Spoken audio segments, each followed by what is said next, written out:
Sinagot naman ng pamahalaan ang pagpapalibing sa tatlong nasawi sa pagsabog ng improvised explosive device sa Malang, North Cotabato. Yan ang tinutukan ng aming kasama si Penga Linyo, Radyo ng Bayan, Davao. Inako na ng provincial government ng Cotabato ang pagpapalibing sa tatlong mga nasawi sa pagsabog ng improvised explosive device o IED sa loob ng isang billiard hall sa Malang, Cotabato noong ika-23 ng Nobyembre.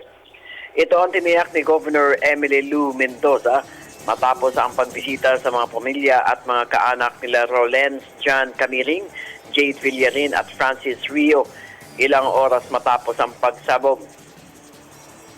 Sinabi ng gobernador na aakuin ng pamahalaan ng gastusin sa punetarya at iba pang bayarin kaugnay ng pagpapalibing sa tatlong biktima na pawang mga estudyante na ninirahan sa Poblasyon A at Poblasyon B ng Malang. Tiniyak naman ni Mendoza ang tulong pinansyal din sa 24 na iba pang sugatan sa pagpapasabog ng IED.